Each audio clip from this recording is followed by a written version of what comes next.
the aggressive side with things like Dreadhorde, Butcher, and Gutter Bones to apply pressure to these Wilderness Reclamation decks before they get set up. The problem is that Euro kind of stifles that, and unluckily for Jackson, Autumn actually has Stormdrath in the opening hand, but maybe not enough lands to keep. Yeah, this hand, especially with Stomping Ground, not really going to work with those ops, but looks like a mulligan on both sides here. And in fact, a mulligan to 5 for Jackson. Woof. A mulligan to 5 and still having to keep a 1-lander is particularly brutal. Looks like Autumn's actually going to 5 as well. Has to return 2 cards to the bottom. So, oh, I'm sorry, I misread the prompt. I apologize. It looks like Jackson's on 6 and Autumn's going to 5. Yeah, that is how it appears to be, but it is a 1-land 6-card hand, as you said. Yeah, but the deck can operate on 1 mana quite easily, thanks to Gutter Bones, Witch's Oven, Cauldron Familiar, etc. Yeah, most of the cards in hand, everything but the Midnight Reaper, are castable with 1 land. Dreadhorde Butcher, not a welcome pickup, but Gutter Bones is going to go to work. Cauldron Familiar joining the party. And Autumn, it's going to take her take Autumn a couple turns to get online. You see another Ketria Triome as the land. There's an opt. Uro will be coming down at least the front half next turn, most likely, but a little bit more time before the reclamation. And once again, Todd misses that land drop. Another copy of Claim the Firstborn. Believe me and Autumn to be kindred spirits because, man, this reclamation deck is nutty, man. I don't know.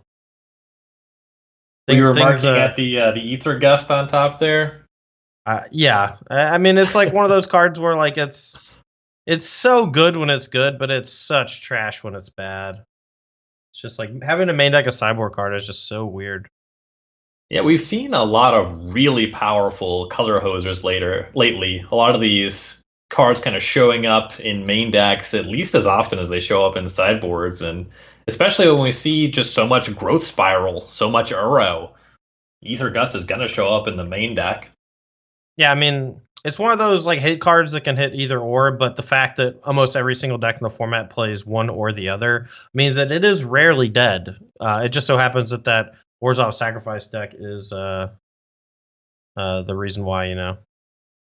All right, so we did just switch the perspective here. We're now looking at Jackson Todd's side of the battlefield. Resolution was not great over on Autumn's side. That's the reason that we made the change. You can see things a little bit more clearly now.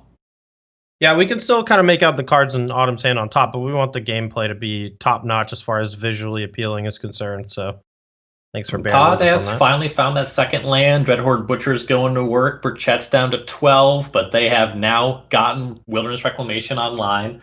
Not much doing with it. You know, there's a Blast Zone there, there's an opt in the hand. Not any big haymakers just yet, though. Yeah, also not quite able to bring the Euro back. Maybe next turn. Thinks that Fabled Passage and this opt and maybe something they're able to find off the opt. Take a look at the top card. It's another Reclamation. It's not quite what they need right now.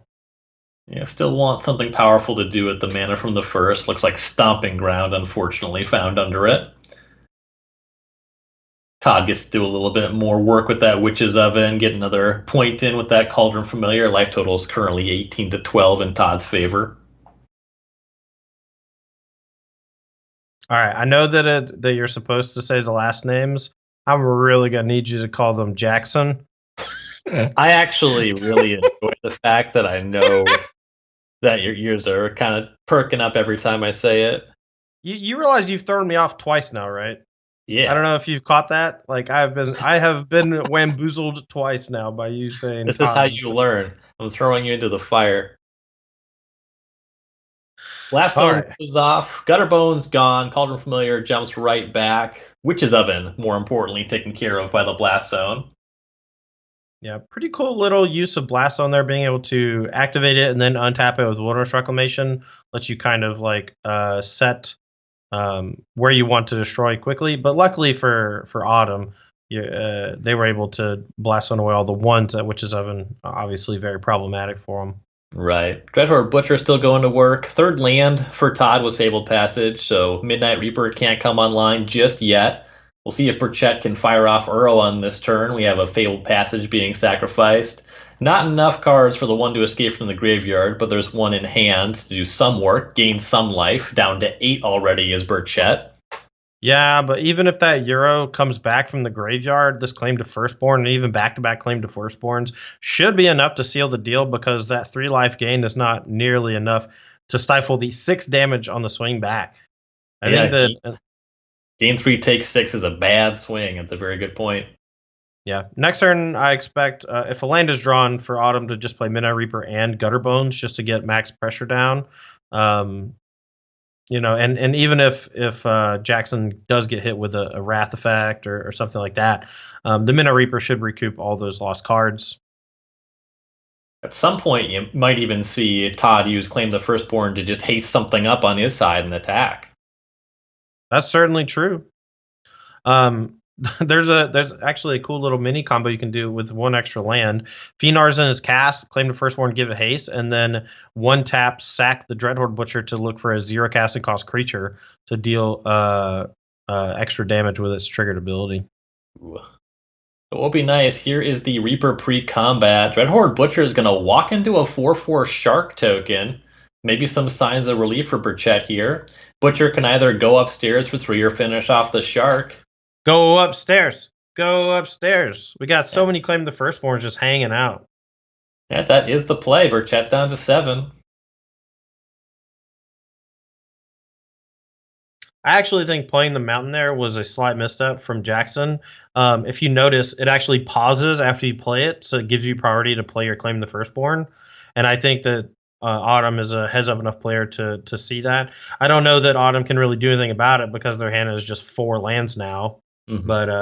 But it's something that strong players can really pick up on, especially on Arena, since the client does give away some small amounts of information every now and then. Yeah, that is something you got to keep in mind. I know on Arena, I've played a lot of Arena Cube. It's always obvious when the opponent has a Stonecoil Serpent in hand. But like you said, sometimes there's nothing to do about it. Uro escapes, Burchett plays a land, but nowhere to go from there. Yeah. All that was found is that Ketra Trium, perhaps going to try to cycle it and find something, but wants to activate the Castle of Vantress first. Growth Spiral, not really what the doctor ordered here. Yeah, that and the land to the bottom. There's 4 mana left over for Autumn after cycling the Triome. But double claim the firstborn, just grabbing both of these creatures. I don't know if there's anything that could be found about that. No, I think 1 is enough to resolve. So even if the Triome finds something like an Ether Gust at this juncture, I don't think it's going to be good enough.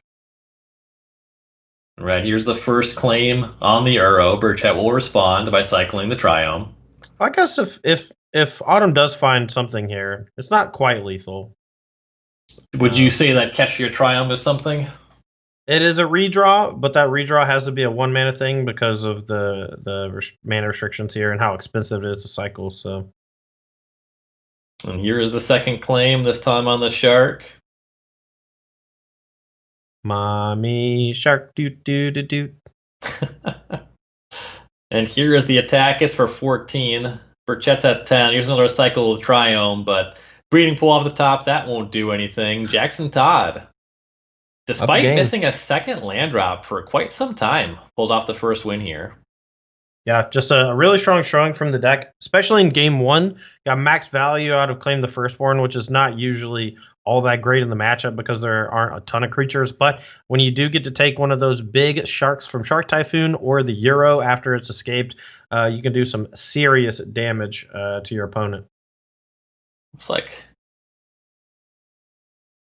players are going for their sideboarding here. I believe Act of Treason was floating around, made its way into Todd's main deck. He's not quite sure. He's been waffling a little bit on the number of Claim the Firstborns, but Burchett looks like they're unwavering and leaving all the Uros in.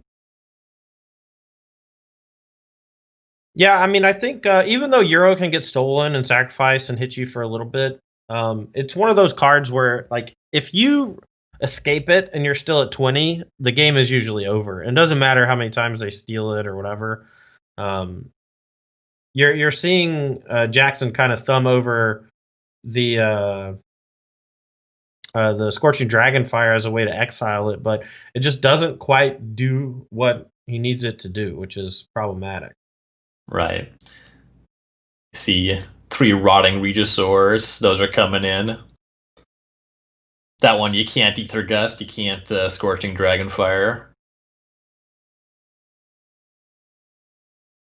Looks like Jackson is going for the classic side one of a bunch of different things out strategy.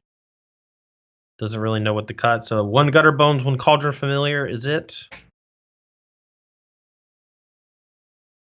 Right, Burchett taking a look at potential 7 on the play here. 3 tapped lands to go with 2 Growth Spirals. They'll call that good enough, and both players keep on 7.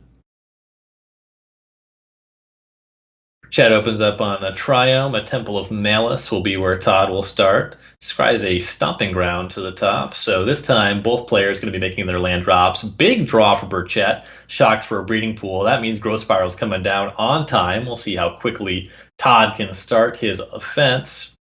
Witch's Oven and Cauldron Familiar, both at the ready. They will both be deployed. Burchett's going to go ahead and respond with Growth Spiral. That's just going to put in a Triome. Cat is down. Todd to 19, Burchett to 17. No Wilderness Reclamation just yet, but we see Growth Spiral, a couple Scorching Dragonfires, and Shark Typhoon. It's pretty difficult to get the Dragonfire off. Yeah, and you have to breathe a sigh of relief if you're Jackson here. Just no turn 4 Wilderness Reclamation or turn 3 after the Growth Spiral is just such a good feeling. That pass is just like you have to feel like you can still lose the game, but it's going to be significantly harder. And you see respect for the Dragonfire from Todd there. He sacked the Familiar end step, then just brought it back on his own turn so that the Oven was untapped the whole time it was relevant. Oh, for sure. A lot of the best players who play these Rakdos Sacrifice decks, even though they can potentially miss out on the attack damage from the Cauldron Familiar, it's much more important to make sure that Scorching Dragonfire is unable to touch it, and you just always sequence it in such a way where the Cauldron Familiar is never in play without the Witch's Oven untapped. Here comes a Rotting Regisaur. Autumn responds with Growth Spiral. There's a Wilderness Reclamation, and Castle Vantress is put onto the battlefield. Yeah, double Scorching Dragonfire can take care of it, though.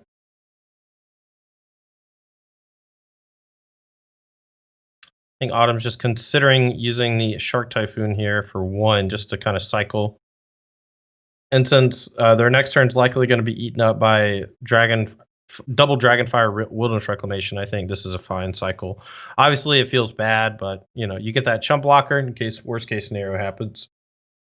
And here's a nice replacement as another Shark Typhoon does come off the top. Burchett will opt before deploying the Wilderness Reclamation. And that's the thing. Even though you're cycling it for low value, if you're getting some value, I mean, a 3-mana 1/1 flyer that draws a card when it enters the battlefield and has flash and is uncounterable, like that's just a pretty good card. Like feel free to cast that one whenever. Yeah, I mean, if you look at just the upper right-hand corner, you see Shark Typhoon is this 6-mana card. Traditionally, that's your control finisher. You get 1, maybe 2 shots at it. That's just not how this card works. You basically cycle it every time, at least the overwhelming majority of the time. You just fire them off. They're just good value. No, I mean, it was very similar with Decree of Justice when it was seeing a lot of play when it was in Standard, and even in older formats for a little while, like Extended. Just almost never hard casting it because cycling it is just so tricky and so hard to beat. Now, there are some times, especially with stuff like Fires of Invention, where hard casting it and then casting another spell immediately to make a giant shark, and then your opponent has to deal with giant shark and Shark Typhoon, and most of the time they can't do that. That's really when you're going to see it shine. This is really interesting. And here's part of why you probably saw Burchett make just a 1/1 shark. It got hit by Claim the Firstborn. Here's an attack. Burchett cycles another copy of Shark Typhoon, just a 1/1 chump blocker for the Regisaur, leaving up mana for a Scorching Dragonfire. Interesting. Now the Oven sacrifices the Shark token as a Woe Strider shows up with its goat friend. Autumn had a really tough decision there to Scorching Dragonfire the Woe Strider or to hold up the second Dragonfire to kill this Rotting Regisaur. Chose to hold on to it to make sure that they can clear it off. Yeah, the Woe Strider is irritating. It's a sacrifice outlet, though there's already the Witch's Oven there. It does come from the graveyard, but that Regisaur, it hits hard. Oh, for sure. I mean, and it's also a sideboard card for this matchup, specifically because it has such a high toughness and dodges a single removal spell and usually requires a double up. Speaking of double up, here's second Wilderness Reclamation. Burchett goes for that over playing the front side of an Uro. Has the opportunity now to scry with Castle Vantress and then untap the lands. Right.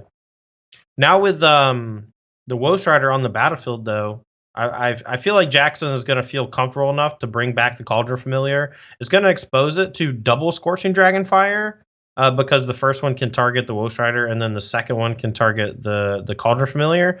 So I'm interested to see exactly how Autumn approaches this next little sequence. Todd's going to sacrifice the goat to the Striders. He's an agonizing remorse on top. That can stay there. Discards Strider to the Regisaur. Now fires off that agonizing remorse. That's the only card in hand. And this is the window where you see Burchett respond. It's time to use both Scorching Dragonfires. They're going at the Regisaur. Yeah, you just got to contain this massive amount of damage.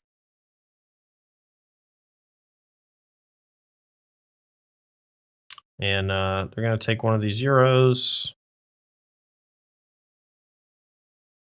That's the thing. 2 Wilderness Reclamations on the battlefield, though. That's effectively representing a bunch of extra scries from Castle Vantress and a bunch of extra mana.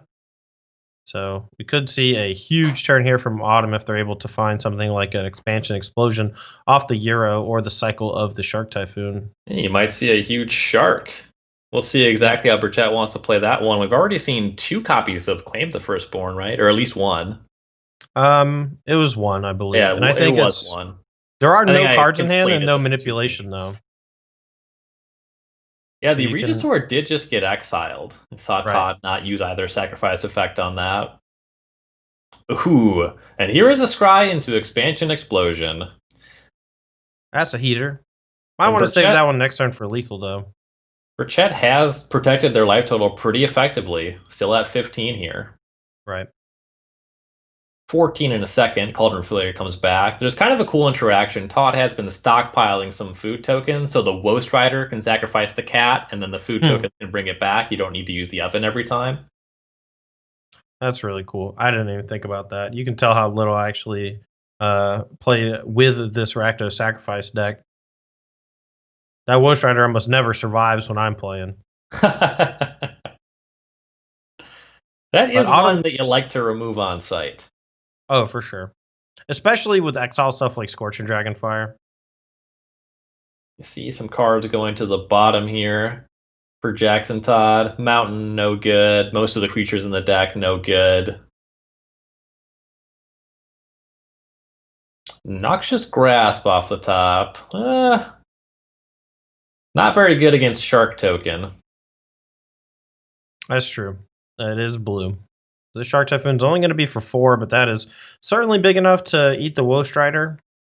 And then next turn, maybe Euro comes back. Maybe you do like a mini Expansion Explosion. Because of all the life gain from Cauldron Familiar and the potential for more with the Witch's Oven, you can't really go for a lethal expansion next turn. So you might want to just do it for medium size and just hope that you draw into another one. Here's a land off the top. I mean, is this not... Like, I guess you have to account for the food token. So you have 21 mana and a 4-power creature, but there's some life gain on the other side of the table. Yeah, there's quite a bit. Like the 1 food token in play, the sacrifice to make another food token can crack both of those. It is not quite lethal, but it's probably worth going for most of it anyway. No, just get you some value. It's hard to imagine losing after the big explosion. We'll put it that way.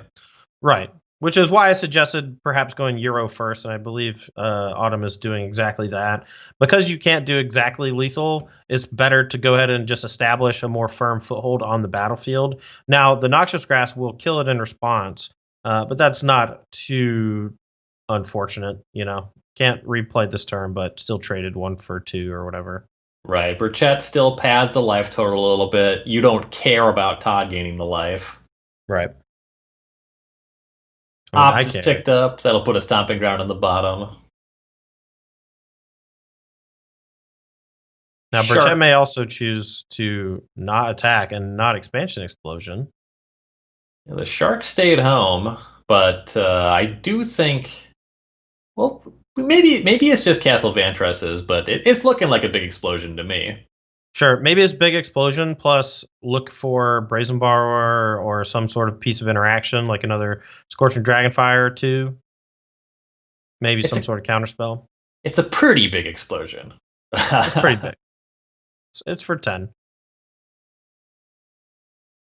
It could have been a lot more. And I want to be clear, without all those food tokens and the double reclamation and the attack, Autumn could have done 21 points of damage.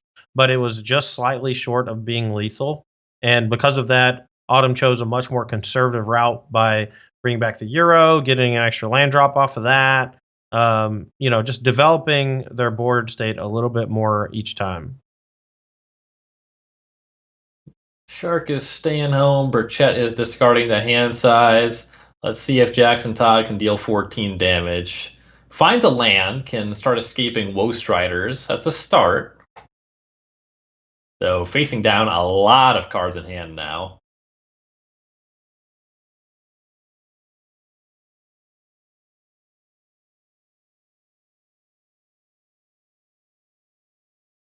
Now, there's not another Expansion Explosion just yet for Autumn, but they can certainly find it here. They have Opt. They can play Euro from hand or rebuy 1 from the graveyard. And there it is on top. And obviously, this Rakdos deck unable to capitalize. And we might have a game 3 here between Autumn and Jackson.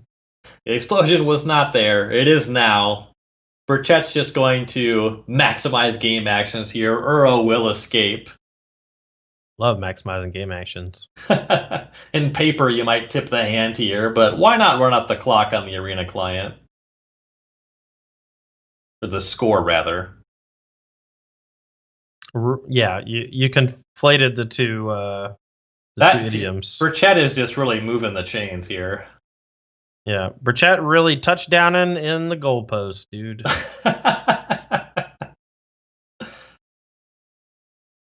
It's just a story of another 3-point goal. I should not attempt any kind of sports shorthand. They will not end well for me. Of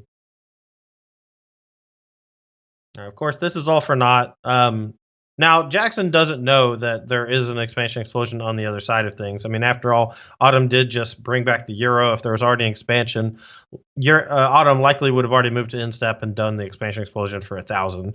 As it is roughly infinity. I don't know how much it is exactly. It's more than enough by a lot. One thing about Autumn Burchett, they really enjoy playing Magic. Now, obviously, you and I are very invested in Magic. Many people watching at home, they like Magic. But the fact that the game is still going on, Autumn's about that. Autumn wants to escape the Euro. Autumn wants to explosion for big. Autumn wants to do it all. Those are all just cool game actions. Nice. I want to point out that Jackson Todd's extremely my kind of person. Was just right-clicked to concede, ready to go with the Expansion Explosion, mana in the pool, just waiting for death. You want to get ahead of Expansion Explosion because it makes them draw the cards if it resolves before you concede. Yeah, I'll tell you this much. If you're playing against me in a tournament and you have a Fireball in your deck of any kind, and you tap all of your mana at any time and it is 100% to kill me, I will likely concede before it hits the table. So if you got a little bluff on you, if you wanna try your best to bluff Mr. Anderson, well, feel free. My goal is to have my deck in my bag before I can see the lethal spell. I want my sideboard unsideboarded before the hand is extended. Like both players keeping on 7 with Jackson Todd on the play for our decider here. Both players' tournament life on the line. Yeah. Good start here for Jackson. 2-drop into a potential Regisaur Mayhem Devil. And hit the 3rd land drop when he started with just the 2 in the opener. So nice to peel that one right off the cuff. Makes you feel a lot better about how the rest of the game might go. Yeah, curving a 2 into a 3 is a lot better than missing your 2nd land drop. I'll tell you that much as Rotting Regisaur shows up to the party. Yeah, and luckily for Jackson, though, Autumn didn't have Growth Spiral in the opener, so unable to play anything much of consequence on turn 3, more than likely. And this Rotting Regisaur is going to stick and is likely going to do upwards of 7 to 14 damage. Might even just go all the way. See some opting here. Burchett gets some opportunity to sculpt the hand, but Scorching Dragonfire, Ether Gust, these are not answers to Rotting Regisaur. No, they're not. And that does just fill that gap in the sideboard games that this deck really needs, that aggressive bite. Interesting here. Burchett had the opportunity to play the front side of an Uro. Is going to leave up Ether Gust / Scorching Dragonfire here. So we go back over to Jackson Todd, discards a backup Priest to the Regisaur, and deploys a Dreadhorde Butcher, looking for a big attack.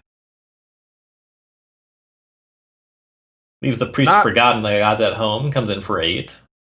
I really dislike that attack, and I'll tell you why. There's no way that you activate Priest of Forgotten Gods this turn. Like, almost no way.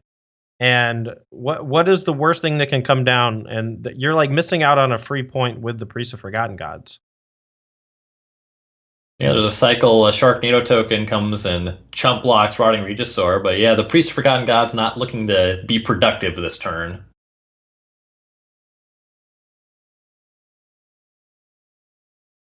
See a Questing Beast in Burchett's hand now. Couple options on 4th land. There's Fabled Passage or Steam Vents. Uro's still there. There's those 2 4-drops and Questing Beast, Nightback, Ambusher. A lot of options.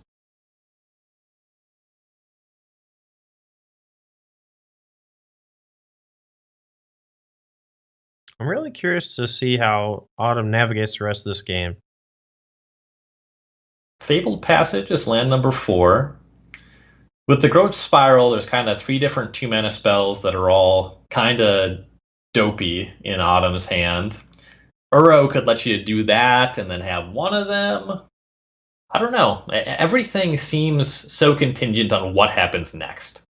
I mean, I actually just kind of love casting Questing Beast and forcing the Priest of Forgotten Gods to go off. Maybe that's a disaster waiting to happen because all it takes is just like one more creature out of the hand to really put you in the dirt. But I mean, you got to try to do something about this Rotting Regisaur, man. It's going to tear you up. Right, Autumn lands on Uro, finds Blast Zone. Either that or Steam Vents could be put in off of Uro. Steam Vents is the choice. That's the only one that could cast Growth Spiral if it came to it. Now, if I were Autumn, I think I would probably main phase the Scorching Dragonfire on the Dreadhorde Butcher, or maybe upkeep it. Maybe you can just wait to respond to any creature being played. Well, here's an Agonizing Remorse. If you care about it, this is a good one to respond to. Yeah, Ether Gust or Dragonfire on the Dreadhorde Butcher seems reasonable. I think you have to interact with the board right now in some meaningful way. I think just casting Growth Spiral here is a pretty big mistake. Here goes Fabled Passage. We'll see what the response is. Unlike Duress, Remorse can hit creatures too, and it's very strong against Euros because it can also just take them when they're in the graveyard. But here, I think just like taking Questing Beast as like the only thing that can trade with a Rotting Regisaur just makes a lot of sense. Yeah, I buy that. Todd's mulling it over. Yeah. Follow that up with Fiend Artisan. You get to use all your mana. Your hand is basically clean for your Rotting Regisaur. Ether Gust did put Dreadhorde Butcher onto the top of Todd's deck, so that one will be the draw next turn. Wow. Okay. takes a Nightpack Ambusher because it could be a way to generate a bunch of extra bodies that chump block forever. And I mean, I guess the Priest combined with the Dreadhorde Butcher next turn can chew up the Questing Beast. So if that's all that is played, but the Scorching Dragonfire plus Questing Beast solves that issue quite nicely. Yeah, Fiend Artisan showed up, but we're going back Burchett's way now.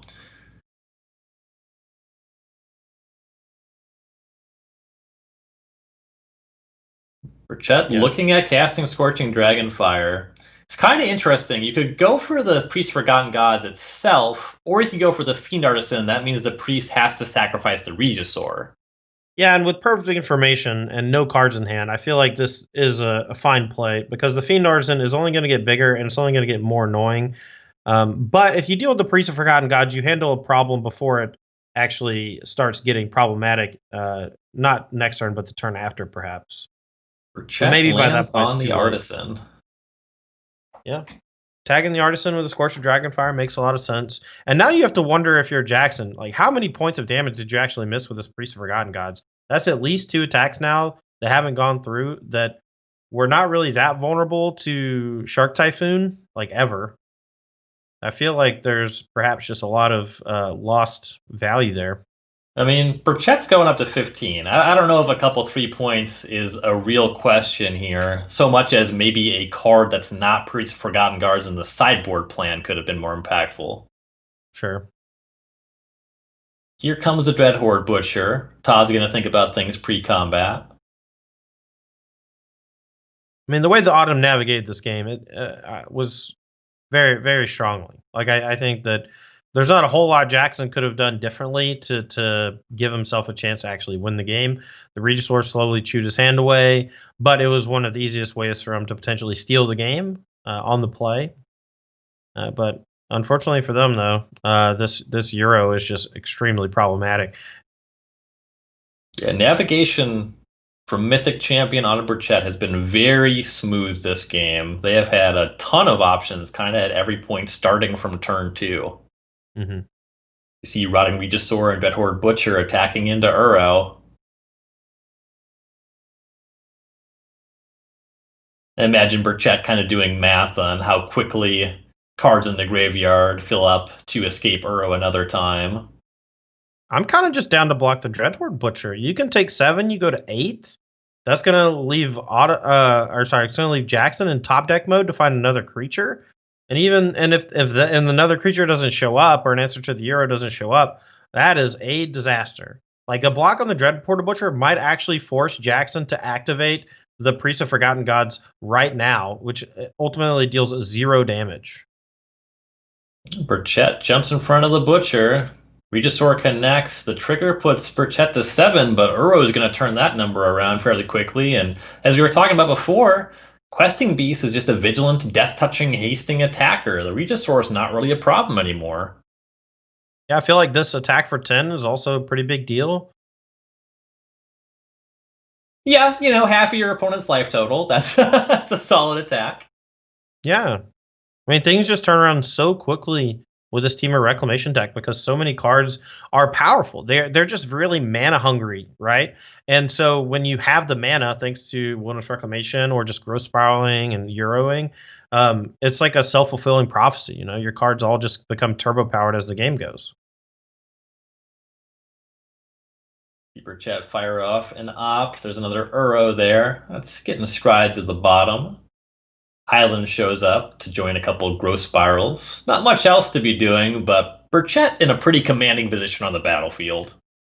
Absolutely. And there's another land, and there's no Woestrider in the graveyard. That, if it's not over next turn, it is extremely close. Yeah, Fable passes off the top. That's no help. You don't see anything waiting to jump out of the graveyard. Not this game. No Woestriders to be seen. It is looking more and more like we will be seeing Autumn Burchett in the top 8 of our first championship qualifier. Yeah, and of course, qualifying for the big show. We're going to be having that in a few months. Or is it next month? I'm bad with time nowadays. It's a little over a month away. Okay. Yeah, we have a week off on qualifiers, and then we have 3 weeks in a row, is my understanding, followed by the championship. Awesome. And we're running those qualifiers like every day. So, and like multiple a day. Many of them. I know. Today, in fact, you could be playing one. Good. You want your shot at some of our other championship qualifiers, your share of the $10,000 prize purse for those, your shot at the $2,000 cash prize in the championship. You can get details for that over on StarCityGames.com. Tournaments run through MTG Melee. Yeah, they're really well run too. MTG Melee is an excellent program. I am not sponsored by them, but Jason Flafford, the creator, is a friend of mine, and he's very smart.